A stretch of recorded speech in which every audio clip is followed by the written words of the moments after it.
Bilangan 6 sampai kepada bilangan 10. Hukum mengenai kenaziran. Bilangan 6 ayat 1 sampai 21.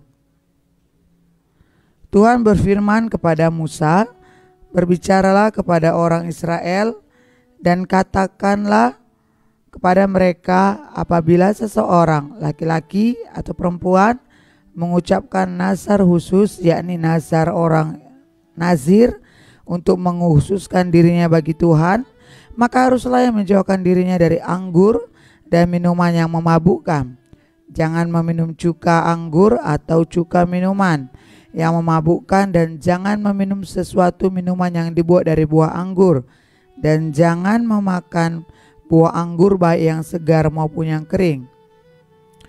Selama waktu kenazirannya, janganlah ia makan sesuatu apapun yang berasal dari pohon anggur, dari bijinya sampai kepada pucuk rantingnya. Selama waktu nazarnya sebagai orang nazir, janganlah pisau cukur lalu di kepalanya, sampai genap waktunya ia mengkhususkan dirinya bagi Tuhan. Haruslah ia tetap kudus dan membiarkan rambutnya tumbuh panjang. Selama waktunya ia mengkhususkan dirinya bagi Tuhan, janganlah ia dekat kepada mayat orang. Bahkan apabila mati ayahnya ataupun ibunya, saudaranya laki-laki ataupun saudaranya perempuan, janganlah ia menajiskan dirinya kepada mereka, sebab tanda kenaziran bagi Allahnya ada di atas kepalanya. Selama waktu kenaziran ia kudus bagi Tuhan. Tetapi apabila seseorang mati di dekatnya dengan sangat tiba-tiba sehingga ia menajiskan rambut kenazirannya, maka haruslah ia mencukur rambutnya pada hari pentahirannya, yaitu pada hari yang ke-7 haruslah ia mencukurnya. Pada hari yang ke-8 haruslah ia membawa 2 ekor burung tekukur atau 2 ekor anak burung merpati kepada imam ke pintu kemah pertemuan. Maka haruslah imam mengolah yang seekor menjadi korban penghapus dosa dan yang lain menjadi korban bakaran, dan mengadakan pendamaian bagi dia, oleh karena dia telah berdosa dengan berada dekat mayat. Pada hari itu juga ia harus menguduskan kepalanya dan mengkhususkan waktu kenazirannya bagi Tuhan. Ia harus membawa seekor domba jantan berumur setahun menjadi korban penebus salah. Hari-hari yang sudah lewat dianggap batal karena rambut kenazirannya telah menjadi najis. Dan inilah hukum tentang seorang nazir. Apabila waktu kenazirannya genap, ia harus dibawa ke pintu kemah pertemuan, dan ia harus mempersembahkan sebagai persembahannya kepada Tuhan seekor domba jantan berumur setahun yang tidak bercela untuk korban bakaran, dan seekor domba betina berumur setahun yang tidak bercela untuk korban penghapus dosa, dan seekor domba jantan yang tidak bercela untuk korban keselamatan. Juga sebakul roti yang tidak beragi, yakni roti bundar dari tepung yang terbaik yang diolah dengan minyak, dan roti tipis yang tidak beragi diolesi dengan minyak, serta dengan korban sajian dan korban-korban curahannya. Lalu haruslah imam membawa semuanya itu ke hadapan Tuhan dan mengolah korban penghapus dosa dan korban bakarannya.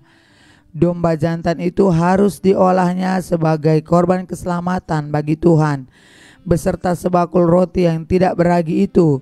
Juga haruslah imam mengolah korban sajian dan korban curahannya. Maka haruslah orang nazir itu mencukur rambut kenazirannya di depan pintu kemah pertemuan, lalu mengambil rambut kenazirannya itu dan melemparkannya ke dalam api yang di bawah korban keselamatan. Imam haruslah mengambil paha depan domba jantan itu sesudah dimasak, dan 1 roti bundar yang tidak beragi dari dalam bakul dengan 1 roti tipis yang tidak beragi, lalu meletakkannya ke atas telapak tangan orang nazir itu setelah orang ini mencukur rambut kenazirannya. Kemudian haruslah imam mengunjukkan semuanya itu ke hadapan Tuhan sebagai persembahan unjukan. Semuanya itu menjadi bagian kudus bagi imam, beserta dada persembahan unjukan dan beserta paha persembahan khusus. Sesudah itu barulah boleh orang nazir itu minum anggur. Itulah hukum tentang orang nazir yang menajarkan persembahannya kepada Tuhan berdasarkan kenazirannya. Belum dihitung apa yang ia mampu mempersembahkan di samping itu, sesuai dengan bunyi nazar yang diikrarkannya. Demikianlah harus dilakukannya berdasarkan hukum tentang kenazirannya. Ucapan berkat imam, bilangan 6 ayat 22 sampai 27. Tuhan berfirman kepada Musa, berbicara kepada Harun dan anak-anaknya, beginilah harus kamu memberkati orang Israel. Katakanlah kepada mereka, Tuhan memberkati engkau dan melindungi engkau. Tuhan menyinari engkau dengan wajahnya dan memberkati engkau dan memberi engkau kasih karunia. Tuhan menghadapkan wajahnya kepadamu dan memberikan engkau damai sejahtera. Demikianlah harus mereka meletakkan namaku atas orang Israel, maka aku akan memberkati mereka. Bilangan 7 ayat 1 sampai 89. Persembahan pada waktu pentahbisan kemah suci. Pada waktu Musa selesai mendirikan kemah suci, diurapinya dan dikuduskannya lah itu dengan segala perabotannya, dan juga mezbah dengan segala perkakasnya. Dan setelah diurapi dan dikuduskannya semuanya itu, maka para pemimpin Israel, para kepala suku mereka, mempersembahkan persembahan. Mereka itu ialah para pemimpin suku yang bertanggung jawab atas pencatatan itu. Sebagai persembahan dibawa mereka ke hadapan Tuhan 6 kereta beratap dengan 12 ekor lembu, 1 kereta untuk 2 orang pemimpin dan 1 ekor lembu untuk 1 orang pemimpin. Lalu mereka membawa semuanya itu ke depan kemah suci. Kemudian Tuhan berfirman kepada Musa, terimalah semuanya itu dari mereka supaya dipergunakan untuk pekerjaan pada kemah pertemuan. Berikanlah semuanya itu kepada orang Lewi sesuai dengan keperluan pekerjaan masing-masing. Lalu Musa menerima kereta-kereta dan lembu-lembu itu dan memberikannya kepada orang Lewi. 2 kereta dengan 4 ekor lembu diberikannya kepada Bani Gerson sesuai dengan keperluan pekerjaan mereka. Dan keempat kereta dengan 8 ekor lembu diberikannya kepada Bani Merari sesuai dengan keperluan pekerjaan mereka di bawah pimpinan Itamar anak Imam Harun itu. Tetapi kepada Bani Kehat tidak diberikannya apa-apa karena pekerjaan mereka ialah mengurus barang-barang kudus yang harus diangkatnya dari atas bahunya. Lagi para pemimpin mempersembahkan persembahan pentahbisan mezbah. Pada hari mezbah itu diurapi, para pemimpin membawa persembahan mereka ke depan mezbah itu.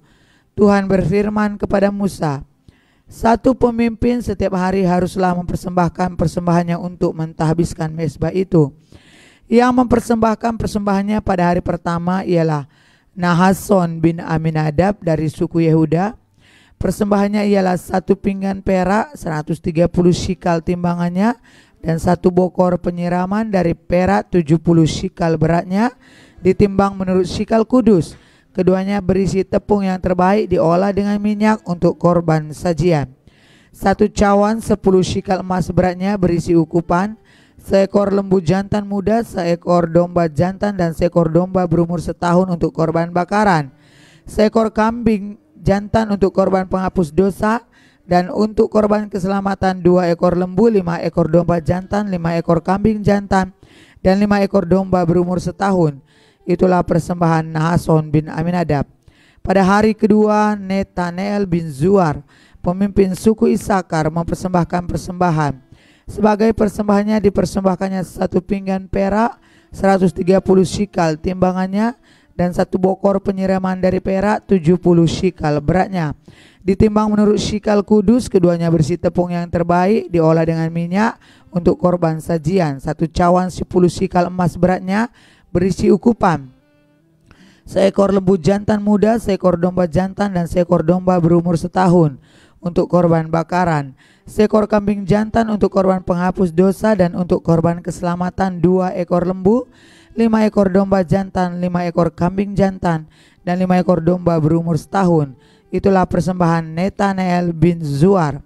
Pada hari ketiga, pemimpin Bani Zebulon, Eliab bin Helon, persembahannya ialah 1 pinggan perak 130 shikal timbangannya dan 1 bokor penyiraman dari perak 70 shikal beratnya ditimbang menurut shikal kudus. Keduanya berisi tepung yang terbaik diolah dengan minyak untuk korban sajian. 1 cawan 10 shikal emas beratnya berisi ukupan, seekor lembu jantan muda, seekor domba jantan, dan seekor domba berumur setahun untuk korban bakaran, seekor kambing jantan untuk korban penghapus dosa, dan untuk korban keselamatan 2 ekor lembu, 5 ekor domba jantan, 5 ekor kambing jantan, dan 5 ekor domba berumur setahun. Itulah persembahan Eliab bin Helon. Pada hari keempat, pemimpin Bani Ruben, Elizur bin Seedeur, persembahannya ialah 1 pinggan perak, 130 shikal timbangannya, dan 1 bokor penyiraman dari perak, 70 shikal beratnya, ditimbang menurut shikal kudus. Keduanya berisi tepung yang terbaik diolah dengan minyak untuk korban sajian. 1 cawan 10 shikal emas beratnya berisi ukupan, seekor lembu jantan muda, seekor domba jantan, dan seekor domba berumur setahun untuk korban bakaran, seekor kambing jantan untuk korban penghapus dosa, dan untuk korban keselamatan 2 ekor lembu, 5 ekor domba jantan, 5 ekor kambing jantan, dan 5 ekor domba berumur setahun. Itulah persembahan Elizur bin Seedeur. Pada hari kelima, pemimpin Bani Simeon, Selumiel bin Zurizadai, persembahannya ialah 1 pinggan perak, 130 shikal timbangannya, dan 1 bokor penyiraman dari perak, 70 shikal beratnya, ditimbang menurut shikal kudus. Keduanya berisi tepung yang terbaik, diolah dengan minyak untuk korban sajian. 1 cawan 10 shikal emas beratnya berisi ukupan, seekor lembu jantan muda, seekor domba jantan, dan seekor domba berumur setahun untuk korban bakaran, seekor kambing jantan untuk korban penghapus dosa, dan untuk korban keselamatan 2 ekor lembu, 5 ekor domba jantan, 5 ekor kambing jantan, dan 5 ekor domba berumur setahun. Itulah persembahan Selumiel bin Zurizadai. Pada hari ke-6, pemimpin Bani Gad, Eliasafat bin Rehuel, persembahannya ialah 1 pinggan perak, 130 shikal timbangannya, dan 1 bokor penyiraman dari perak, 70 shikal beratnya, ditimbang menurut shikal kudus. Keduanya berisi tepung yang terbaik, diolah dengan minyak untuk korban sajian. 1 cawan 10 shikal emas beratnya berisi ukupan, seekor lembu jantan muda, seekor domba jantan, dan seekor domba berumur setahun untuk korban bakaran, seekor kambing jantan untuk korban penghapus dosa, dan untuk korban keselamatan 2 ekor lembu, 5 ekor domba jantan, 5 ekor kambing jantan, dan 5 ekor domba berumur setahun. Itulah persembahan Eliasafat bin Rehuel. Pada hari ke-7, pemimpin Bani Efraim, Elisama bin Amihud, persembahannya ialah 1 pinggan perak, 130 shikal timbangannya, dan 1 bokor penyiraman dari perak, 70 shikal beratnya, ditimbang menurut shikal kudus. Keduanya bersih tepung yang terbaik, diolah dengan minyak untuk korban sajian. 1 cawan 10 shikal emas beratnya berisi ukupan, seekor lembu jantan muda, seekor domba jantan, dan seekor domba berumur setahun untuk korban bakaran, seekor kambing jantan untuk korban penghapus dosa, dan untuk korban keselamatan 2 ekor lembu, 5 ekor domba jantan, 5 ekor kambing jantan, dan 5 ekor domba berumur setahun. Itulah persembahan Elisama bin Amihud. Pada hari ke-8, pemimpin Bani Manasye, Gamaliel bin Pedazur, persembahannya ialah 1 pinggan perak, 130 shikal timbangannya, 1 bokor penyiraman dari perak, 70 shikal beratnya, ditimbang menurut shikal kudus. Keduanya bersih tepung yang terbaik, diolah dengan minyak untuk korban sajian.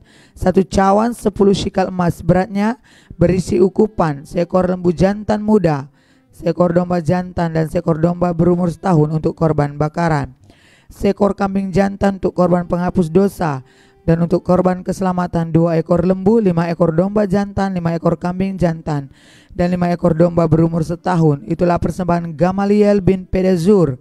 Pada hari ke-9, pemimpin Bani Benyamin, Abidan bin Gedoni, persembahannya ialah 1 pinggan perak, 130 shikal timbangannya, dan 1 bokor penyiraman dari perak, 70 shikal beratnya, ditimbang menurut shikal kudus. Keduanya bersih tepung yang terbaik, diolah dengan minyak untuk korban sajian. 1 cawan 10 shikal emas beratnya berisi ukupan, seekor lembu jantan muda, seekor domba jantan, dan seekor domba berumur setahun untuk korban bakaran, seekor kambing jantan untuk korban penghapus dosa, dan untuk korban keselamatan 2 ekor lembu, 5 ekor domba jantan, 5 ekor kambing jantan, dan 5 ekor domba berumur setahun. Itulah persembahan Abidan bin Gedoni.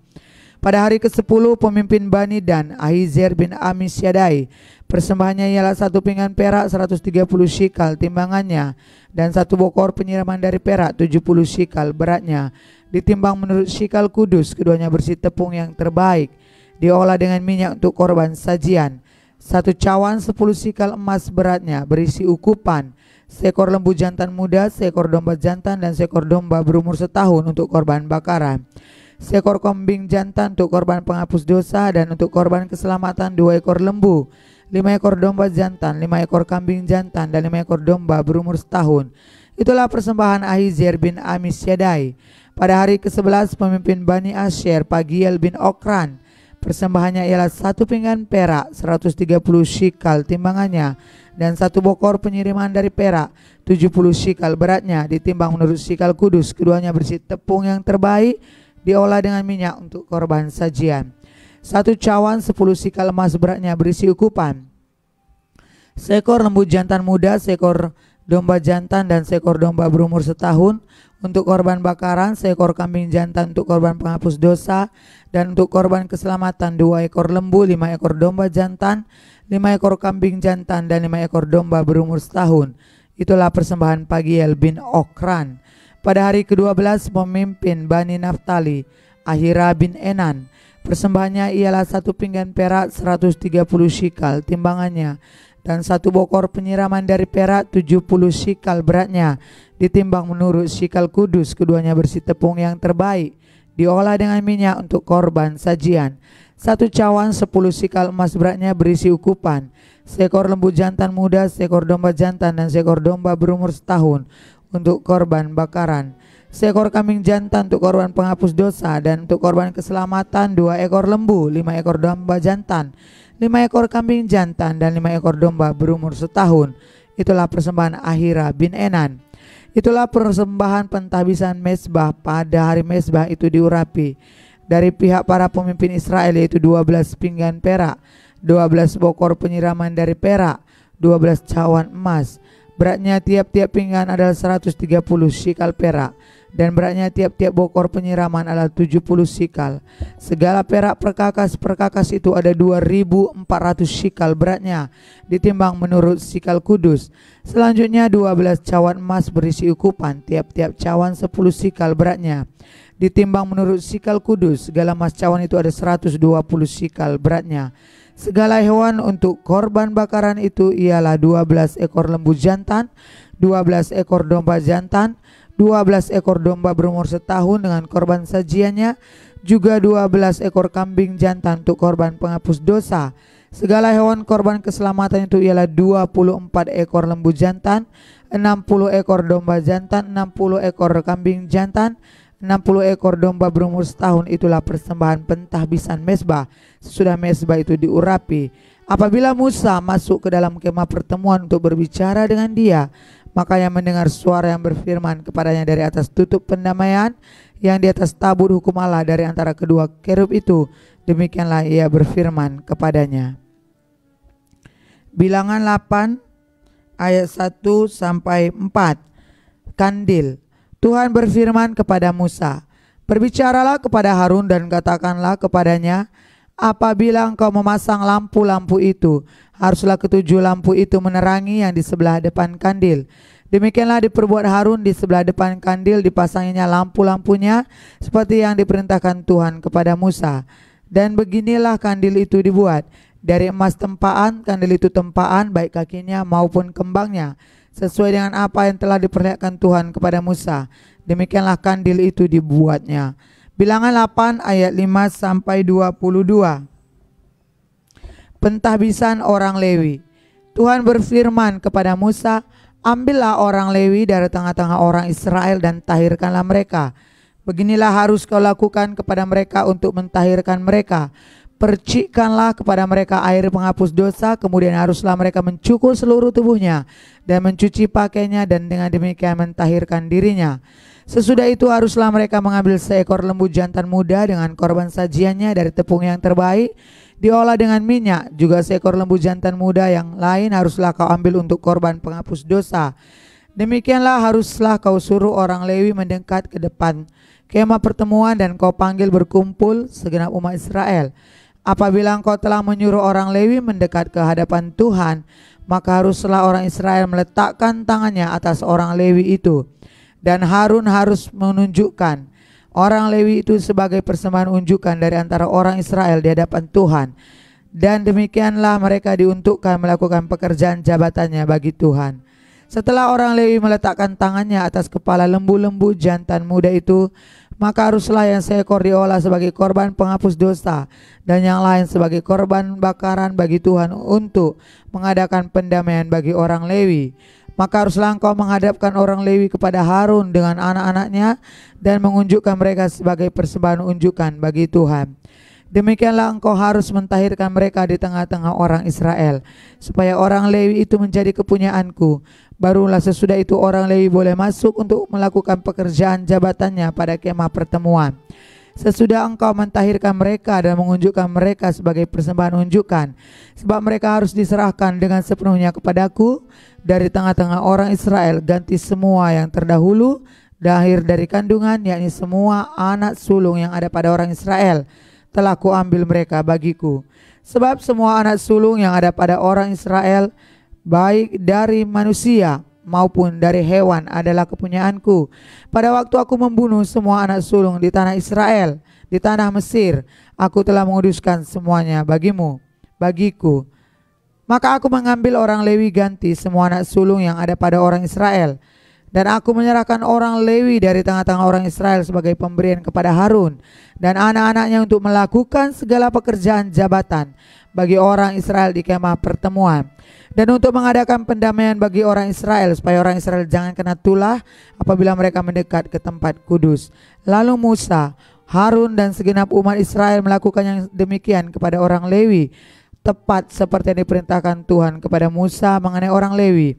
Demikianlah dilakukan orang Israel kepada mereka. Orang Lewi itu menghapus dosa dari dirinya dan mencuci pakaian mereka. Kemudian Harun mengunjukkan mereka sebagai persembahan unjukan di hadapan Tuhan dan mengadakan pendamaian bagi mereka sambil mentahirkan mereka. Sesudah itu masuklah orang Lewi untuk melakukan pekerjaan jabatan mereka di kemah pertemuan di bawah pengawasan Harun dan anak-anaknya, seperti yang diperintahkan Tuhan kepada Musa mengenai orang Lewi. Demikianlah dilakukan kepada mereka. Bilangan 8 ayat 23 sampai 26. Awal dan akhir masa kerja orang Lewi. Tuhan berfirman kepada Musa, inilah yang berlaku bagi orang Lewi. Setiap orang yang berumur 25 tahun ke atas wajib bertugas, supaya ia bekerja pada kemah pertemuan. Tetapi jika ia berumur 50 tahun, haruslah ia dibebaskan dari pekerjaan itu, sehingga ia tak usah bekerja lebih lama lagi. Ia boleh membantu saudara-saudaranya di kemah pertemuan dan menjalankan tugas mereka, tetapi tidak usah lagi menjabat pekerjaan itu. Demikianlah harus kau lakukan kepada orang Lewi mengenai tugas mereka. Bilangan 9 ayat 1 sampai 14. Ketetapan mengenai perayaan Paskah. Tuhan berfirman kepada Musa di padang gurun Sinai pada bulan yang pertama, tahun yang kedua sesudah mereka keluar dari tanah Mesir. Orang Israel harus merayakan Paskah pada waktunya. Pada hari yang ke-14 bulan ini, pada waktu senja, haruslah kamu merayakannya pada waktu yang ditetapkan. Menurut segala ketetapan dan peraturannya harus kamu merayakannya. Lalu Musa menyuruh orang Israel merayakan Paskah. Maka mereka merayakan Paskah pada bulan yang pertama, pada hari yang ke-14 bulan itu, pada waktu senja di padang gurun Sinai, tepat sesudah yang diperintahkan Tuhan kepada Musa. Demikianlah dilakukan orang Israel. Tetapi ada beberapa orang yang najis oleh karena mayat, sehingga tidak dapat merayakan Paskah pada hari itu. Mereka datang menghadap Musa dan Harun pada hari itu juga, lalu berkata kepadanya, sungguh pun kami najis oleh karena mayat. Dengan dasar apakah kami dicegah mempersembahkan persembahan bagi Tuhan di tengah-tengah orang Israel pada waktu yang ditetapkan? Lalu jawab Musa kepada mereka, tunggulah dahulu, aku hendak mendengar apa yang akan diperintahkan Tuhan mengenai kamu. Lalu berfirman Tuhan kepada Musa, katakanlah kepada orang Israel, apabila salah seorang di antara kamu atau keturunanmu najis oleh karena mayat atau berada dalam perjalanan jauh, maka ia harus juga merayakan Paskah bagi Tuhan. Pada bulan yang kedua, pada hari yang ke-14, pada waktu senja, haruslah orang-orang itu merayakannya beserta roti tiap beragi dan sayur pahit haruslah mereka memakannya. Janganlah mereka meninggalkan sebagian daripadanya sampai pagi, dan satu tulang pun tidak boleh dipatahkan mereka. Menurut segala ketetapan Paskah, haruslah mereka merayakannya. Sebaliknya, orang yang tidak najis dan tidak dalam perjalanan tetapi lalai merayakan Paskah, orang itu harus dilenyapkan dari antara orang-orang sebangsanya, sebab ia tidak mempersembahkan persembahannya kepada Tuhan pada waktunya. Orang itu akan menanggung akibat dosanya. Apabila orang asing yang telah menetap padamu hendak merayakan Paskah bagi Tuhan, maka haruslah yang merayakannya menurut segala ketetapan dan peraturan Paskah. Satu ketetapan harus berlaku bagi kamu, bagi orang asing maupun bagi orang Israel asli. Bilangan 9 ayat 15 sampai 23. Tiang awan memimpin perjalanan Israel. Pada hari didirikannya kemah suci, maka awan itu menutupi kemah suci, kemah hukum Allah, dan pada waktu malam sampai pagi awan itu ada di atas kemah suci, kelihatan seperti api. Demikianlah selalu terjadi, awan itu menutupi kemah, dan pada waktu malam kelihatan seperti api. Dan setiap kali awan itu naik dari atas kemah, maka orang Israel pun berangkatlah, dan di tempat awan itu diam, di sanalah orang Israel berkemah. Atas titah Tuhan orang Israel berangkat, dan atas titah Tuhan juga mereka berkemah. Selama awan itu diam di atas kemah suci, mereka tetap berkemah. Apabila awan itu lama tinggal di atas kemah suci, maka orang Israel memelihara kewajibannya kepada Tuhan, dan tidaklah mereka berangkat. Ada kalanya awan itu hanya tinggal beberapa hari di atas kemah suci, maka atas titah Tuhan mereka berkemah, dan atas titah Tuhan juga mereka berangkat. Ada kalanya awan itu tinggal dari petang sampai pagi. Ketika awan itu naik pada waktu pagi, mereka pun berangkatlah, baik pada waktu siang, baik pada waktu malam. Apabila awan itu naik, mereka pun berangkatlah. Berapa lama pun juga awan itu diam di atas kemah suci, baik 2 hari, baik sebulan atau lebih lama, maka orang Israel tetap berkemah dan tidak berangkat. Tetapi apabila awan itu naik, barulah mereka berangkat. Atas titah Tuhan mereka berkemah, dan atas titah Tuhan juga mereka berangkat. Mereka memelihara kewajibannya kepada Tuhan menurut titah Tuhan dengan perantaraan Musa. Bilangan 10 ayat 1 sampai 10. Semboyan nafiri. Tuhan berfirman kepada Musa, buatlah 2 nafiri dari perak tempahan harus kau buat itu, supaya dipergunakan untuk memanggil umat Israel dan untuk menyuruh laskarnya berangkat. Apabila kedua nafiri itu ditiup, segenap umat itu harus berkumpul kepadamu di depan pintu kemah pertemuan. Jikalau hanya satu saja ditiup, maka para pemimpin, para kepala pasukan Israel harus berkumpul kepadamu. Apabila kamu meniup tanda semboyan, maka haruslah berangkat laskar-laskar yang berkemah di sebelah timur. Apabila kamu meniup tanda semboyan kedua kalinya, maka haruslah berangkat laskar-laskar yang berkemah di sebelah selatan. Jadi tanda semboyan harus ditiup untuk menyuruh mereka berangkat. Tetapi untuk menyuruh jemaah itu berkumpul, kamu harus meniup saja tanpa memberi tanda semboyan. Nafiri itu harus ditiup oleh anak-anak Imam Harun. Itulah yang harus menjadi ketetapan untuk selama-lamanya bagimu turun-temurun. Dan apabila kamu maju berperang di negerimu melawan musuh yang menyesakkan kamu, kamu harus memberi tanda semboyan dengan nafiri, supaya kamu diingat di hadapan Tuhan Allahmu dan diselamatkan daripada musuhmu.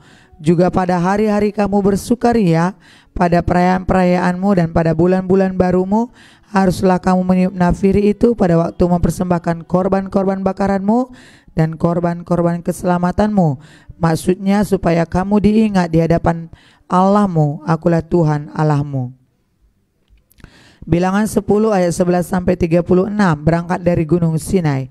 Pada tahun yang kedua, pada bulan yang kedua, dan pada tanggal 20 bulan itu, naiklah awan itu dari atas kemah suci tempat hukum Allah.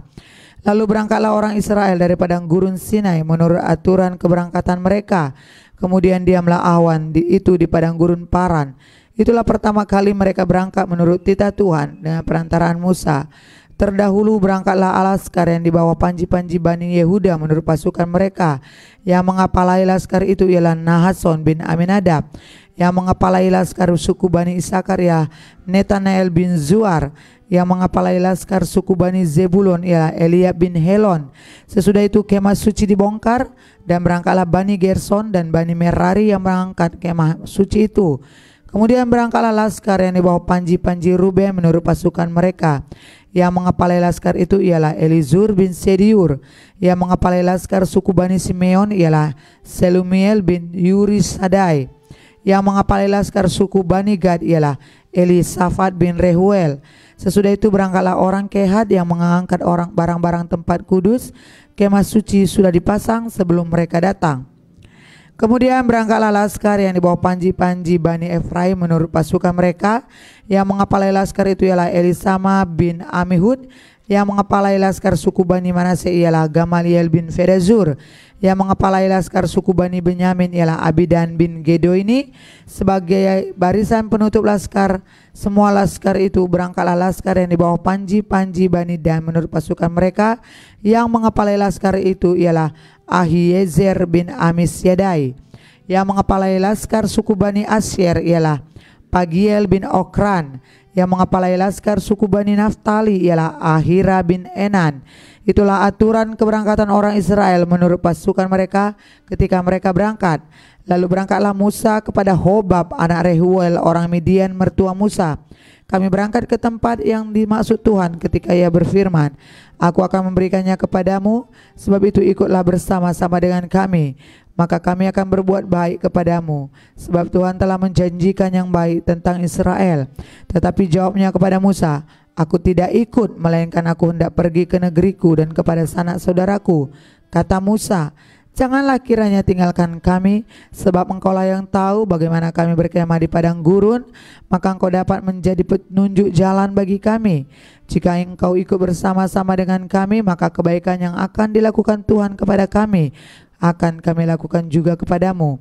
Lalu berangkatlah mereka dari gunung Tuhan dan berjalan 3 hari perjalanan jauhnya. Sedang tabut perjanjian Tuhan berangkat di depan mereka dan berjalan 3 hari perjalanan jauhnya untuk mencari tempat pemberhentian bagi mereka. Dan awan Tuhan ada di atas mereka pada siang hari apabila mereka berangkat dari tempat perkemahan. Apabila Tamud itu berangkatlah Musa, berkatalah Musa, Bangkitlah Tuhan supaya musuhmu berserak dan orang-orang yang benci engkau melarikan diri dari hadapanmu. Dan apabila tabut itu berhenti, berkatalah ia, Kembalilah Tuhan kepada umat Israel yang beribu-ribu laksa ini.